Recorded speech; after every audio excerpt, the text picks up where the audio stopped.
I don't know where I was going with that. I'm back after 4 months with a true crime time. Junebug, by the way.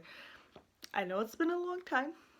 But it was holidays, we bought a house, we moved, and no one really cares that much about these videos, so it's okay.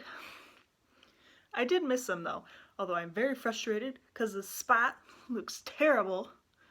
I have the whole house now. I could choose any spot to film. We have natural light. I have an office now and a desk and everything. When I tried to film there, it was not working. So that was frustrating. That was great. Having a whole desk and an office and everything and can't film in there. Breathe. So I'm back here in front of the couch. Big surprise where we've always filmed, where I've always filmed. Using my phone. A sad little light, can't even use the natural lighting because the blinds puts the, not the blinds, the window, it's the window panel, puts a big shadow right in the middle of my face. So I had to block out the natural light and try to create some light, which it's not as bad as the apartment lighting. It's not as yellow and sad, but still, I love the natural light. That'll be cut out. Anyway, today, and I can't plug in my phone right now, so it's constantly charged, so we might have to smush two videos together here. I don't know. We'll see what happens. Let's see how this goes. But anyway, try to ignore this. And I'll try to put as many photos in as I can to cover this. Because normally with the natural light, it kind of blinds your eyes to this. I've worked today and I'm tired and this is how it look. Anyway, time for true crime time. Do do do do. Theme music. So today we are talking about Bobby Franks. Cue photo. And Robert, but Bobby Franks. He goes by Bobby. And this happened May 21st of 1924. And I actually hadn't heard of this case, like all the cases before this that I've talked about, but it was actually very well known. And Bobby Franks at this time was 14 years old, and this happened in Chicago, Illinois again. Flashback to Elsie. And I guess, again, the silver lining is this is a solved case. It's always nice to have closure, at least, even though that closure isn't great. The answer isn't great. They have an answer. Sorry about the random noises. It's an old house and it creaks. It's old and its bones are moving. It's got arthritis. Anyway, this case was the influence of the play and Alfred Hitchcock movie, Rope. I don't know that one. But the movie Compulsion, which is based on the book Compulsion, is also based off of this. And then the 2002 movie Murder by Numbers. And that is loosely based. So don't watch that movie expecting it to be like just like this case. It's not. It's very loosely. And again, another thing that annoyed me when I started doing the research for Bobby, there's not even a Wikipedia page for him, just for his murderers. And yes, murderers. There's more than one. It's great. But the murderers' names are Nathan, Freudenthal, Leopold Jr., or the Seconds, and Richard Albert Loeb, or Loeb. I think it's Loeb, aka Leopold and Loeb. Now this is what they're most commonly referred to as, and that's how I'm going to just keep referring to them. I don't want to say Nathan Freudenthal Leopold the Second each time I talk about him, because we're going to talk about that guy a lot, and Loeb. Anyway, these guys, assholes. Just going to lay it out there. They're assholes. And Harvard assholes, no doubt. This might be where that stereotype comes from, that they think they can get away with anything. Spoiler alert, they don't get away with this, if that makes you feel better. Anyway, yes, they both attended Harvard. They knew each other when they were younger, but they both are attending Harvard in this story at this time. And they wanted to prove the intellectual superiority by committing the perfect crime. Now, the reason they wanted to prove their intellectual superiority, can't talk, I will talk about later.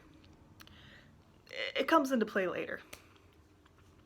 But they were 19, 18 years old respectively. I forgot which one was which, but pretty much the same age. And they spent 7 months planning this perfect crime. You're thinking, oh, was it robbing a bank and stealing all the money and getting away with it? Stealing a bike and getting to keep it? No. A murder. They just going straight for it. They're murdering people.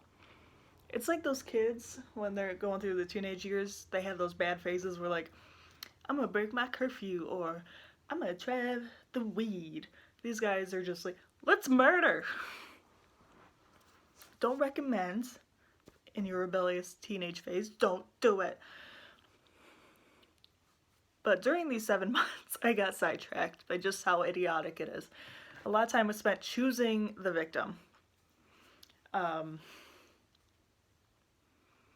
I don't know why it had to be a specific person. I don't know why it had to be anyone, but they spent a lot of time choosing the victim. And who they chose was Loeb's second cousin. His cousin and neighbor. His cousin was his neighbor and frequent visitor of Loeb's home. And you guessed it, it was Robert Bobby Franks, who was 14 at the time. And he was 14 years old, and he was the son of a wealthy man named Jacob Franks. I forgot exactly what Jacob Franks was involved in. I didn't dive too much into him, because I assumed it would be more businessy stuff and political stuff, and I'm like, it's not his time. I almost said to shine, but none of these people are shining in this story. Anyway, his dad's job isn't that important in this story. So they also spent time during the 7 months working on a ransom note because they're obviously not going to give them back for a ransom. We know this if they're looking to commit the perfect murder. But they wanted this to throw people off. I wonder if I can move the book closer without you seeing it. Yes, I can. Sorry I say a lot. And just anyway, they wrote the ransom note to throw people off, even though they weren't doing it for ransom. And they typed this on a stolen fraternity typewriter. Now the reason this random fact is mentioned is it bites them in the butt. You'll learn about it later. And they spent a lot of time choosing the murder weapon. And they chose a chisel. Chisel. I don't know why. They didn't go into depth about that. They just chose a chisel. Chisel. Chisel. Chisel. It's a chisel.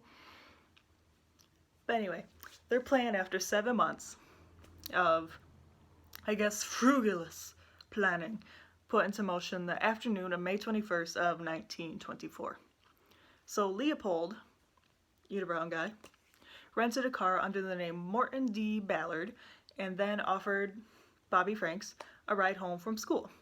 And he refused at first because he could literally see his house. He's like a block away or less, and he's like, no, I live right there. I don't need a ride. It's right there. But then he saw, I don't know if he saw Loeb or not, but then Leopold mentioned tennis, and Bobby loved tennis. He actually played tennis with Loeb. So then he hopped in. He's like, oh, cool, tennis. I love tennis. Unfortunately, tennis is his downfall. And then, so he hopped in the car, even though there's a block to go, and then what happens next is still technically disputed, although not many people are discussing this case nowadays. Pardon the page flip. But it is presumed Leopold, unibrow guy, was behind the wheel, because that's how you drive, and Loeb was in the back seat. So Frank's Bobby is in the passenger seat, in the front, and Loeb struck Bobby in the head with the chisel, and after that he like dragged him into the back seat and gagged him, where Bobby died. Probably due to the multiple stabbings and the fact he couldn't breathe, is my guess. And so they hid his body, this is the graphic part of the story, on the floorboard, out of view, because where else are you gonna put it in the car? And drove to their dumping spot they had picked out near Wolf Lake in Hammond, Indiana, which is 25 miles south of Chicago. And at nightfall, they waited till nightfall, they removed and discarded Bobby's clothes, concealed the body in a culvert along the Pennsylvania Railroad tracks, and then, this made me cringe the most out of this whole story. They poured hydrochloric acid on his face, and then on his privates to disguise that he was circumcised. So that made me kind of sad, like they just poured hydrochloric acid on his face. Just imagine finding a child like that. That's as graphic as it gets, guys. That's pretty bad, but it's graphic part's over. Breathe. By the time they returned to Chicago, word had spread that Bobby was missing. Probably because he was so close to home and being home right on time. People were like, where's Bobby? So Leopold called Frank's mother, Bobby's mother, as a George Johnson, and told her Bobby had been kidnapped for a ransom and to await further instructions. Oh. Are there further instructions, you ask? Yes, actually. And they mailed the ransom note here and burned their bloody clothes, cleaned the blood in the car as best they could.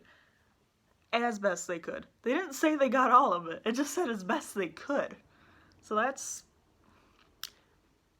This ain't perfect, guys. And then they spent the remainder of the evening playing cards. Maybe Old Maid. Sounds like a great game after a murder. So when the Franks received the ransom note the following morning, Leopold called again, I assume as George Johnson again, to dictate the first set of ransom payment instructions. So there was a follow-up. It might be assumed that because they're bluffing, they just won't call again, but they did. And then the intricate plan failed. I didn't quite get to read how intricate it was, because it failed immediately because a nervous family member forgot the address of the store where he was supposed to get his next instructions. He's like, I'm so nervous, I don't know. It's not like you could call this guy back. You probably could. And further failed when Bobby's body was found. So they're like, it's not a ransom, is it? It's just that had it been said, they're like, I would have been so guilty if I was that family member. Like, I'm sorry, I'm nervous. Call him back. They're like, we can't call him back. If knowing that that truly was a ransom thing and they just wanted money, because Mr. Franks was rich. In that time, at least. So they could legit just want money or being stupid about it. Because I feel like ransoms don't work. So, I mean, I would have felt so guilty if I was that family member, forgot the address, thinking truly that we're gonna get Bobby back. I would have felt so guilty.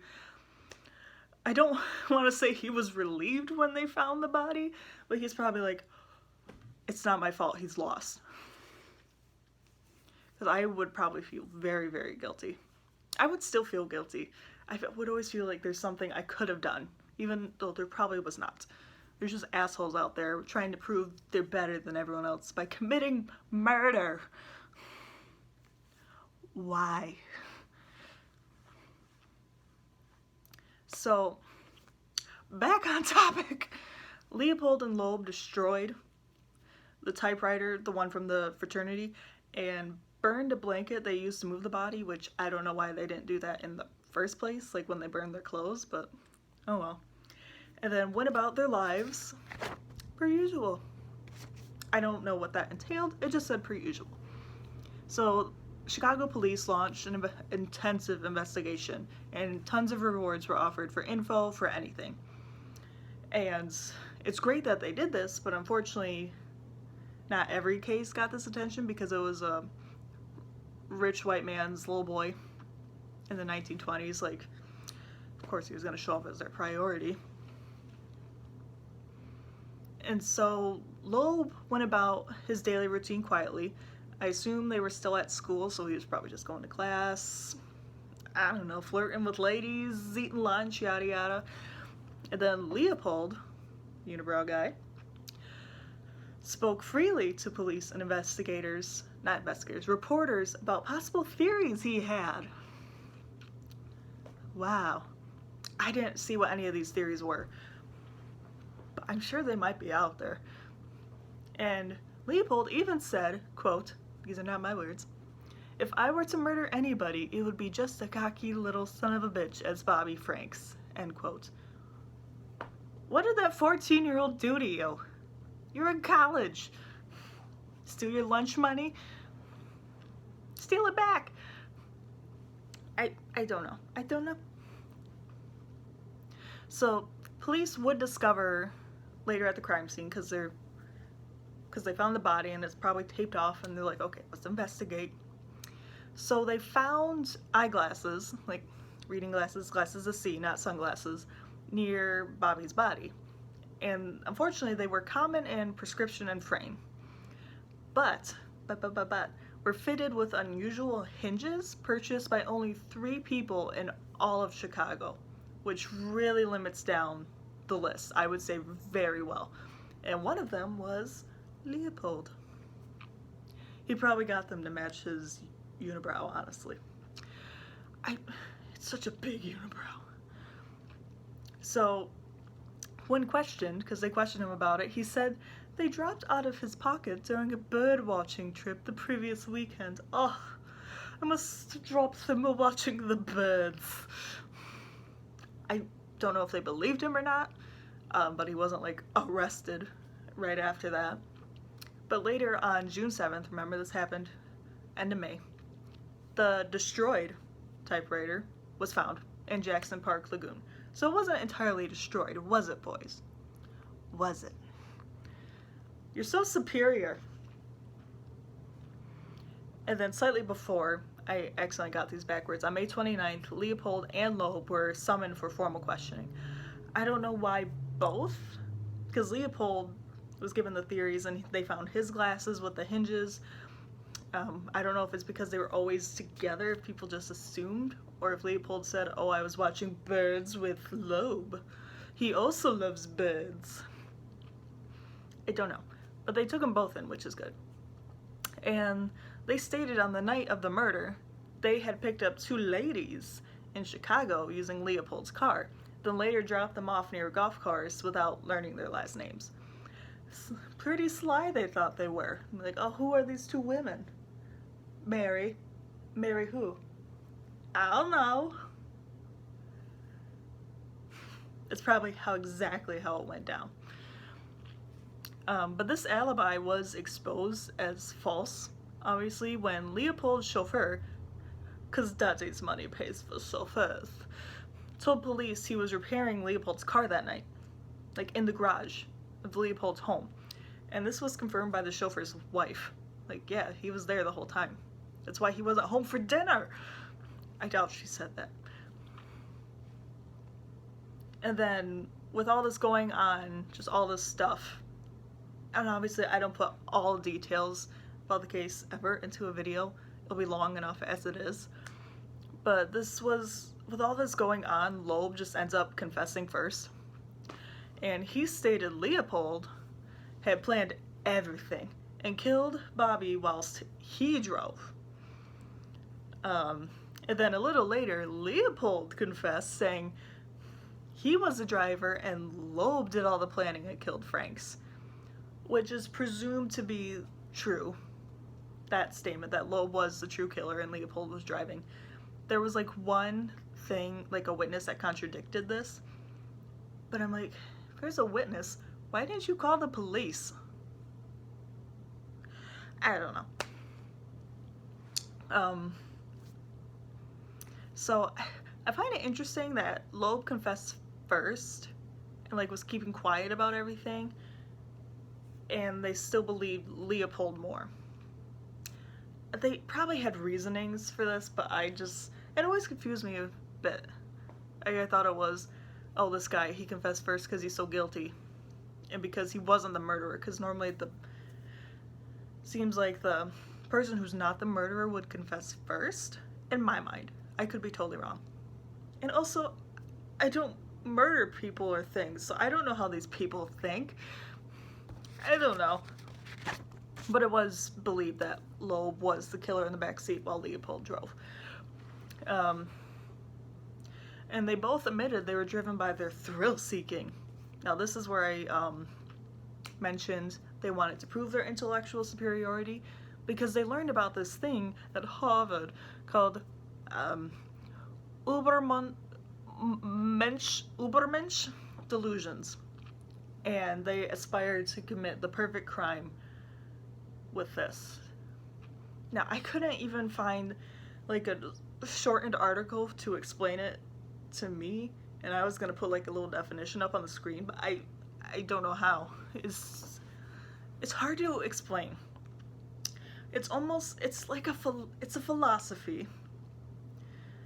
I think from what I saw, it's trying to have, for a man to be superior or perfect, I think he has to experience everything. I could be totally wrong. I tried to find the simplest article I could and fast, because I didn't want to just read all about these Übermensch delusions. So maybe in their mind to be perfect, or like superior men experience everything, they're like, well, we have to murder, that's a part of everything. And I don't know. I don't think it's a valid excuse, obviously. But neither claimed to look forward to the killing itself. They just basically wanted to say they did it, or knew they did it. Although Leopold did want to know what it would feel like to be a murderer. And he was disappointed to learn he felt the same as ever. Well, I'm sorry, Leopold. It wasn't as thrilling for you. Harvard people. So, Junebug here. And I am currently editing / mainly finding like photos and things for the video. And I was doing reading, and you know how they suggest like if I look up Leopold, they're gonna suggest Loeb, things like that. And they suggested Leopold and Loeb love letters, so I'm like, please don't tell me people wrote like fanfic about this.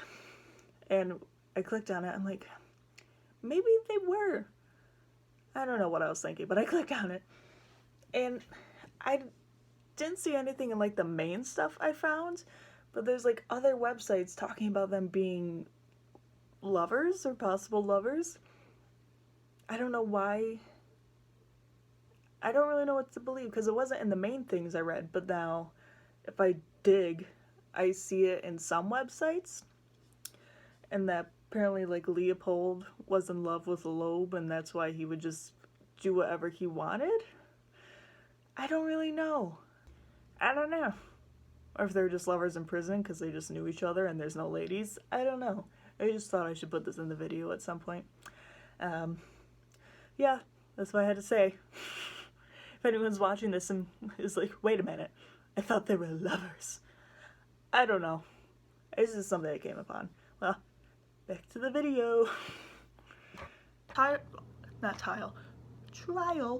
The trial took place at Chicago's Cook County Courthouse, which has now just been shortened to Courthouse Place. And it's still there today. It's still a courthouse. But it became a media spectacle, this case, the Leopold and Loeb case, and the third trial of the century, which I think is kind of funny. I feel like after the century or near the end of the century, then they would choose the trial of the century. But any big case, they're like, it's the trial of the century. But the first two trials of the century were Harry Shaw and then Sacco and Vanzetti. if that's how you pronounce it, but we're not talking about them. We're talking about Leopold and Loeb, those little a-holes. So Loeb's family, because they both come from rich families, Loeb's family hired Clarence Darrow, one of the best defense lawyers in the country, and they paid him $70,000. That's a lot back then. That's about $1 million today. $1 million. I don't know if I'll ever have $1 million in my life. Maybe throughout my whole lifespan, but it's insane. But Darrow took the case because he was a staunch opponent of capital punishment. This was big back then. Like, should we be just like hanging these people that do wrong, like, automatically? What if we're wrong about some of these? Which I don't know how I feel about the death penalty, so I'm not going to be super biased on this. I don't think. But he was super, super against it. I don't know if it's because he didn't want any, like, his client's deaths on his mind. Like, he thought, oh, I could have defended them better. They could still be alive. Or if he wanted them to suffer more by just living in prison. I don't know his logic. Or something in between. But Leopold and Loeb thought their defense was going to be based on a plea of not guilty by reason of insanity. But Darrow, their lawyer, said this would end in conviction and the death penalty. So he wanted them to plead guilty, to like just own up to your mistake, please, and hopefully convince the judge for life imprisonment instead of the death penalty. So the trial lasted 32 days, which I think is relatively short for trials. I think it's just only about a month. And the state attorney, Robert E. Crowe, presented over 100 witnesses documenting details of the crime. And with all these witnesses, wasn't one person suspicious or like, why'd they pass his house? He lives right there. Why did they keep driving? All these witnesses, why didn't someone say something? So the defense presented extensive psychiatric testimonies. They talked about how both of them were neglected in childhood because their parents were so wealthy they didn't have time to spend with their children. And then Leopold being sexually abused by a governess, which is like y'all know what a governess is, like a lady who teaches school at home because they're rich, which I think did actually happen. But I still don't feel like it's an excuse to murder someone. And the defense had people, like professionals, point out Leopold and Loeb's problems. Like their dysfunctional endocrine glands. I don't know if they were inflamed or if they were just in the wrong spot slightly, but it made them think different. I don't know where exactly they were going with that, but they brought it up. And Darrow gave a 12-hour masterful plea at the end of the hearing. It was the best in his career, they said. I was like, maybe I can read a small snippet. But then, even the small snippets I found, I'm like, that's too much to read. So go read it yourself. Go read all 12 hours of this speech. And let me know how it is, because I didn't read it. I did read the snippet I found, though. So in layman's terms, it was, from the snippet I found, like, why hang the boys when they took to heart what they learned at the university, and at Harvard, no doubt, very prestigious. And that was the Übermensch delusions. Like, they learned them at Harvard, at school, and they took it to heart. So I can kind of see, like, they were taught this at Harvard. It obviously is legit. Excuse me. But I doubt their teacher was like, we're gonna achieve this. Y'all gotta experience everything. Everyone this weekend, you're gonna eat a pie you haven't eaten before, ride a unicycle, and commit murder. I doubt that's how it was going down, but That's what I kind of got from the snippet I read. Page flip. And Darrow insisted the speech persuaded the judge, but the judge said it was mainly because Leopold and Loeb were so young. And maybe because he was tired of Darrow talking. He was like, sure. Can I pee now? So on September 10th of 1924, the judge sentenced both Leopold and Loeb to life in prison plus 99 years for kidnapping. So they're not getting out, hopefully. So the two were both sent to Joliet prison, where they were kept apart as much as possible, because they're schemers, those two. And it'd probably seem more as a punishment, honestly, if you didn't get to just chill with your best friend. But they were still friends and tried to, like, hi, like, across the courtyard or something, try to see each other whenever they can. I think they wrote letters, too. And later, at different times, they were sent to Stateville Penitentiary, where they expanded the prison school system. They added high school and some college. My guess is they just taught what they knew, and since they didn't get to finish college, they just taught some college. Gee, maybe if you hadn't committed a murder, you could have gone to school all the way and got a degree, get a nice job, find a nice lady or man, whatever you're into. Go on life per usual. But no, you had to kill your cousin. So, the aftermath of this is on January 28th of 1936, so years have passed. Loeb, I believe this was at the Stateville Penitentiary too. Loeb was attacked by a fellow inmate named James Day with a razor in the showers. Like, James Day just went stabby stabby. And Loeb died later that day in the prison hospital. So technically, he did serve his life imprisonment. He died in prison. Just sooner than people anticipated. And it's not 100% known what caused the attack.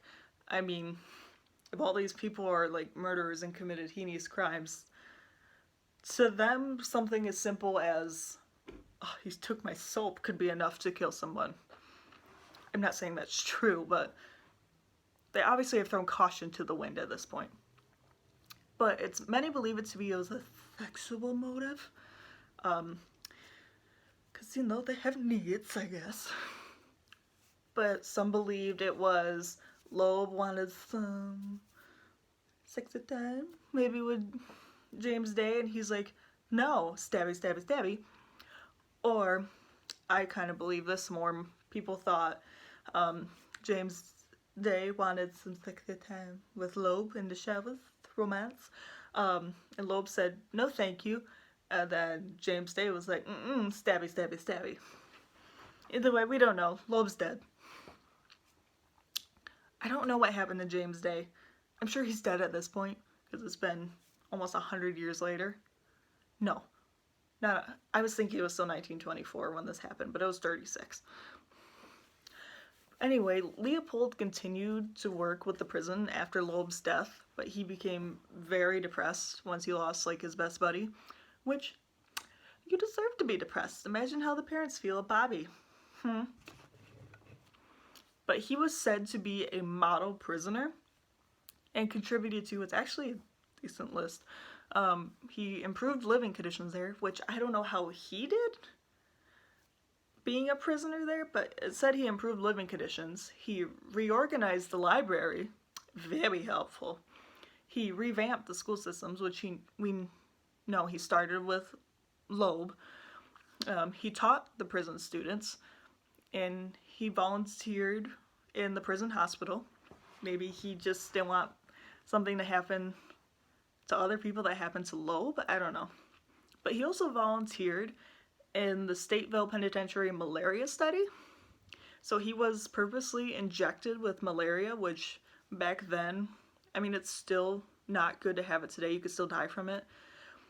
But back then, it was deadly. And it was a big thing. So they were trying to figure out a cure. So he was purposely injected with it. He lived, and he went through the experimental treatments. I almost want to do a video on that because it's very controversial nowadays. Because the ethical standards Not as high back then. And with prisoners, it's always like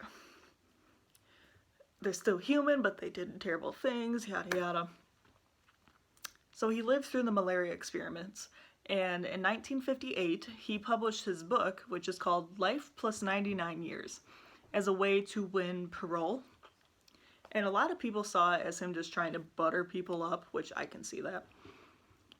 So after 33 years and many rejected parole petitions, he was released in March of 1958, the year his book came out. So I guess the book worked for him. Some people are going to be very mad he was released. And I was like, 33 years isn't even close to a life imprisonment or the 99 for the kidnapping. It's just crazy to me. So after he got out of prison, he tried to set up the Leopold Foundation, which was supposed to be for delinquent use, like similar to himself, but that was rejected because probably because parents didn't want to send their children to a murderer to get advice, my guess. But he also tried, I forgot what year it was, I didn't write this down, I just thought it was funny. He tried to sue for defamation of character when the Compulsion movie was being made, and a judge was like, you committed the crime of the century and you're worried about your reputation? So the judge was like, no. So that was discarded. Compulsion obviously became a movie. The guy who wrote the book tried to ask Leopold for help, but Leopold said no. So, too bad. Ugh. The carpet feels weird after sitting on it so long. So Leopold eventually would move to Puerto Rico later on and worked with the Church of the Brethren as a medical tech. He married a widowed florist. He earned a master's degree. He taught classes at that college. He worked for an urban renewal and housing agency. He did research on leprosy and observed tons of bird life on the island and wrote the book Checklist of Birds of Puerto Rico and the Virgin Islands. This guy loved birds. It explains why his excuse back then was, I was just watching birds this weekend. Like, he truly loved birds. But then he later died of a diabetes-related heart attack on August 29th of 1971 at age 66. And it said his corneas were donated. I feel bad for whoever got those if they knew where the eyes came from. It might not bother them because they get to see. But it might bother me a little that I have a murderer's eyeballs. So that's the story. Yeah. I wish there was more about Bobby. There's just not a ton. I think it was his dad who did pass away a year or two later after his death. I think from a heart attack. The mom died pretty young too. She died from, I believe it was cancer, about maybe 10 or so years later. Not as soon as the father did. And I don't know how they reacted to it being Loeb, because technically they were cousins. I mean, obviously they're going to be mad and upset, whoever it is. But it's their cousin, for Pete's sakes. And I wish I kind of knew if Leopold in particular, like, apologized for what he did. Because it seemed like he did all this, like, if you didn't look that he was a murderer in prison, he did good shit. Like, he purposely let himself be injected with malaria to try to find a cure. Well, I think purposefully. I don't know. I didn't look too much into the experiment. But it's just, I wanted, because he was so cocky at first, and if what they say is true, he didn't do the actual killing, but he was like giving theories and just talking it up with police and saying, well, I would kill that kid too. So I don't know if he apologized or like hit him when he was in prison, like what he did, because he was young. I mean, you should know at any age it's not okay to murder people, Leopold and Loeb. But I can see the judge being like, I can't, like, do the death sentence on kids, basically. Because when you think about it, they were only 4 years older than Bobby.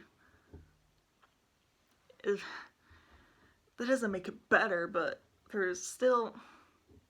I don't know how I feel about this. I don't know if I wanted him to stay in prison his whole life, or if I'm okay with him being released. Not that my opinion has any say on the matter, and he's passed anyway now. I just don't know how to feel about it. All you, 3 people who watch this, what do you think? I obviously was not alive during any of this. He died before I was born. He died before my parents were born. If he didn't have diabetes, he might still be not around today, but he obviously probably would have lived longer. And I know people don't take kindly to anything children related, especially in prison or when he was released. So I'm surprised someone didn't beat him up. Or if they had the same thing, he was also a child, basically. A Harvard child, but still. I am glad that Daddy's money didn't get them out of this, though, which unfortunately can happen a lot even today. So I am happy that his family didn't necessarily try, their families didn't try to get them out, saying, no, they're innocent, they're perfect. They got him a nice lawyer. They're like, this is what we can do for you. This is what you get for killing your cousin, Loeb. So I don't know how I feel about this. I obviously don't like it. Please don't kill your cousins, or anyone else for that matter. But